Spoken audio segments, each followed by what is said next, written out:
Hey, look, it's live. Yes, it's live. We are live now with Belen. Belen, could you please introduce yourself? Sure. My name is Belen Bilgic-Schneider, and I came to consulting the way I think a lot of people come to consulting. I had a full-time job that I was enjoying, but I looked to move across the country and thought I was going to be able to do it remotely, and some things changed. Unfortunately, it was the beginning of the dot-com crash in 2001. I had a couple years experience as a graphic designer, web designer, after a career shift. And I started to look around at what else could I do? Was I looking for full-time employment, or could I be more flexible? Fortunately, it was actually a really great time to be a freelancer. A lot of major tech companies were laying off their full-time employees, but they still had to get the work done. So having someone that was a fixed fee or a more specific project-based contractor was actually really appealing to folks at that point in time. Great. And when you were first starting out and you were being asked for pricing from prospective clients, what were the biggest challenges you had to overcome, and how did you overcome them? There were no great courses like pricing your services to help you figure that stuff out back then. There really weren't that many freelancers. There weren't the networks that there are out there now. So it was kind of a choose your own adventure, figure it out as you go. I started by just trying to make myself as affordable as I could. So I think I was charging my services at something like 20 or 25 an hour. And I did a lot of mixed ideas. I had hourly rates. I tried to do things per bid by project. And I actually found that moving away from an hourly rate and toward bidding projects turned out to be kind of the best of all worlds for me. One of the reasons for that was, I could estimate a project, write out a very specific scope of work, and then I had something really good to hold the client accountable to. A bid rate also meant that I was able to ask for half down, which gave the client a financial incentive to kind of work with me and stay on a project timeline. And it also took away some of that guesswork of when you're on a straight hourly. One of the mistakes that a lot of freelancers made, and I certainly made it, was not checking in often enough with the client about where their money was going and how much that they had accrued on that bill. Hitting a client at the end of the month with a whole lot of hours for work, no matter how happy they are with it, if they didn't see that number coming, oftentimes sticker shock is not your friend. It doesn't build trust, and it really can cause a bit of a grapple that you don't want to have. So the bid format per project for my projects was actually really kind of the way my bread and butter worked in the early days. It was a great model. Great. And what were some maybe mistakes that you've made, or that you've seen others make as it relates to pricing projects out? I mentioned the open hourly rate that I can't emphasize enough. But the next one I think is learning to estimate how much time things take. It's something that we don't have naturally as a skill. I think very few people are good at it from the beginning. It takes practice. And the more accurate you can be in knowing how long something's going to take, obviously the better bids you can write, the better estimates you can give, the more of a heads up you can give to everybody involved about both timeline, your busyness, and what the cost of things are going to be. And that it takes practice. You estimate, you break things into smaller pieces, types of activities, you estimate how long it's going to take. When you're done with it, you check back against those estimates and ask yourself, what went wrong? Why did it take longer? Is it something that I can get efficient at? Or was it, barriers that I can get out of my way? Or is this just the cost of doing business? So those are all things that it takes a little bit of reflection and self-study to get a handle on how to estimate what you do, and to look for ways to be more efficient in the work that you do. You've written proposals, and you've helped out with different RFP processes and stuff, but a lot of times you've been in a position where you've had to do the work that was outlined in a proposal for an RFP. What are maybe some pieces of advice that you would give to the proposal writers who are responding to RFPs and RFIs and RFQs and so forth? Yeah, the biggest one is, being on the receiving end of a proposal that in the proposal they solve the project. It's really tough. It paints your creative team into a corner. Typically at the RFP stage, you don't really know what they're doing with the project. You've got some very high level information. You could take a guess at what they're trying to actually accomplish. But I think the best RFPs really speak to case studies, examples of other companies that you've helped, how you've helped them, why your solutions were pivotal to their success, demonstrating that you're really good at solving problems with the client and producing something spectacular.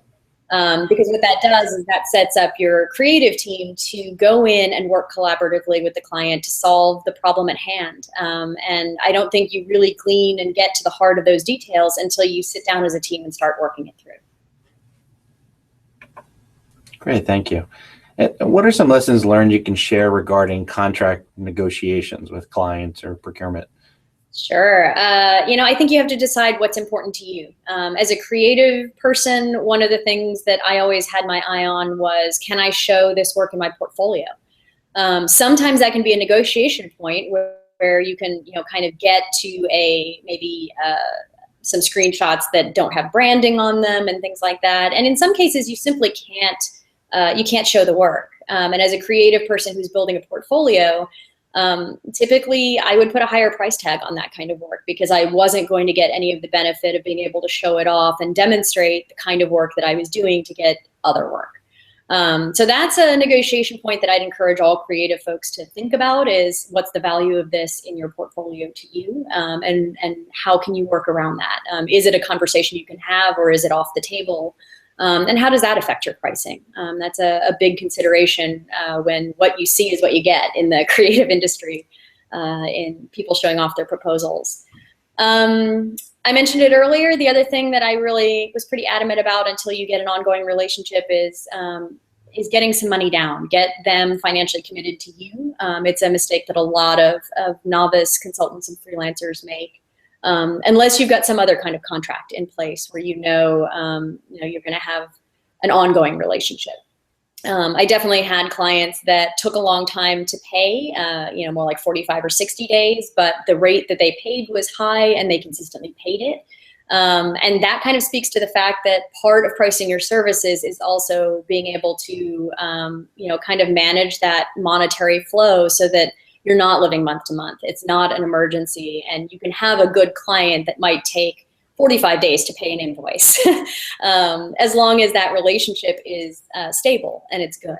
The situations where you get into needing the money immediately, that will cause you the absolute most stress as a contractor and as a consultant. And it then starts to kind of color all your interactions with a client. It's great if you can avoid ever being in that position.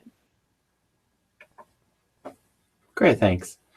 And what advice would you have for consultants as they start to engage with clients and prospective clients around these pricing conversations, right? What are some suggestions for how to have good conversations with clients? Build trust. I can't say it enough. Being consultative, offering clients options that can help them save some money here or there, or solve the problem more efficiently or effectively, or help them think about the long-term implications of the decisions they're going to make, not just this month, but in the coming year, in the coming years, the kinds of things they're considering doing, and whether what you're putting in place helps grow that, or will eventually be a dead end and a blockade that they're going to have to get around. The best position you can be in as a consultant is to never have to go look for more clients. And the way that most often happens is you build amazingly good, trustworthy relationships where you're consultative and the people who work with you love working with you. And then they talk about how they love working with you. I was really fortunate that I had clients that I was able to build some good relationships with early, and it meant that all my next clients came as referrals from them. And the place you come into that relationship, if you're referred by someone who's happy with your work, is so much stronger. And you immediately start with a level of credibility that you just don't have if you're starting cold with somebody. So in every aspect of what you do in consulting, think about the people that you're working with and what they need, and balance that, help them find good answers. I don't think anything else will serve you as well as that. You know, kind of my other offhanded thing would be make sure you always add a buffer in your pricing. Things are going to go wrong. Things are going to take longer than you expect. I worked with someone who she would write a proposal and her husband would double it. I don't know if you necessarily need to double it, but you definitely have to create an amount of buffer time in there that will cover what you can't anticipate, because it's going to happen in every project. Great. And do you have any final pieces of advice that you'd like to share with folks just starting out with pricing? You know, you're running your own business. It gives you a lot of control and it gives you a lot of responsibility. And I think once you get used to being in control of those choices, it's really hard to go back. You know, I started consulting and freelancing 15 years ago, and I had a couple of full-time gigs in between, and it just wasn't the same. But there's a lot of thinking and discipline and decisions that have to go into doing it successfully. And if you can be, you know, mindful of what your priorities are, and do things like make those budgets, and be really self-aware of where your money is going, where it's coming from. And then you kind of just have to take a deep breath and ride the waves. There's times as a freelancer, I mean, we all joke about it. It's feast and famine. There's times when you're running like a headless chicken, juggling 2 or 3 clients, and everything's on fire and you're running really fast. And then there's that month where you're doing yoga and cooking and bird watching because it's a slow month. And hopefully what you've done is you've set your pricing accordingly, that month can be a month where you recharge your batteries. But expect it. It's not always going to be consistent. It can be a little disheartening, and it can be a little nerve-wracking when you're not used to those fluxes and flows. But I find I really like the flux and flow of being a consultant. It gives me those bursts of energy that I really thrive on, and it gives me the downtime to recharge my batteries so that I'm in a really good place the next time I have to get really busy. Awesome. Thank you.